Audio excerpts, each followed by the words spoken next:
Coach, I think a lot of people were expecting a competitive game today. You were undefeated. They were undefeated. They were very big up front. Are you surprised at how easily you handled them? I was surprised how well we moved the ball offensively. I thought we'd have a little more trouble than that. But we never found out how good they were. You know, their good running back got hurt, and I'm sure they were a totally different team without that running back. So, you know, that's something we'll never know. And I've been there when you lose your best player. You know, I told the other coach, I said, you know, I feel for you, man. That's got to be tough when you lose a kid in the first series of the game, but that's the way it goes, and that's the way it happened. If it wasn't over at halftime, it certainly was after your first drive of the third quarter. Another really classic wing tee type of drive there.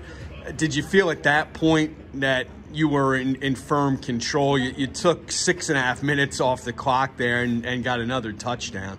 Yeah. You know, I said it. It's funny. I said at halftime that we had deferred, and I said to the kids, you know, we're getting the ball, and if we don't score, we at least have to take time off the clock. We can't go 3 and out. And we did for the second time in 3 weeks.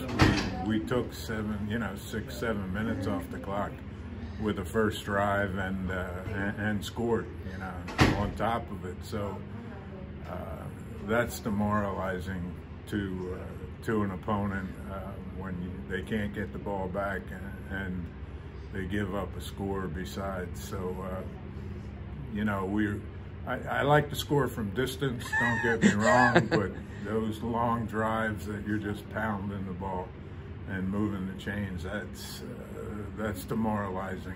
Is this a good example of how the wing tee offense can help you against teams that are bigger up front because you're not blocking guys head on?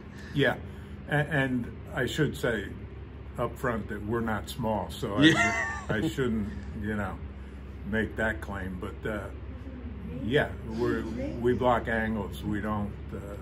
I mean, everybody has to block the guy in front of them once in a while, but we're blocking angles. So you know, we have a shot. Our little guys have a shot as well as our big guys.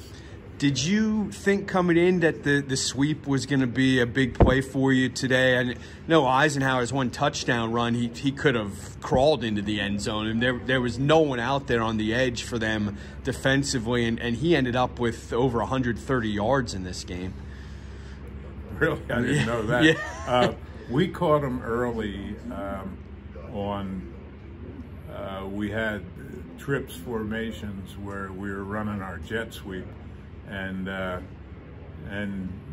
blockers just did a great job of maintaining outside leverage, and he was able to keep going to the sideline.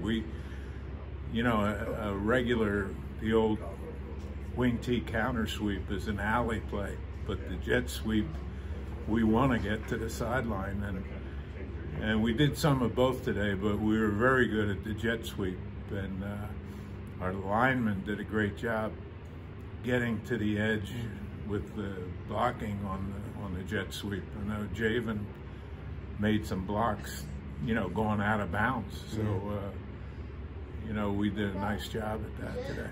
With so many lopsided wins, how do you keep these kids focused week in and week out so where they're not getting overconfident?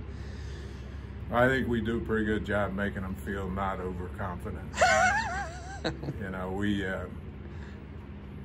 we point out everything we need to. I mean, it's very hard to tell a kid when you're telling them, you know, you just won that game by 40 points. You're not that good, but that's hard to tell them. But our kids keep working, so that's all we can ask. What did you think about playing over here at Governor Mifflin on turf as opposed to grass?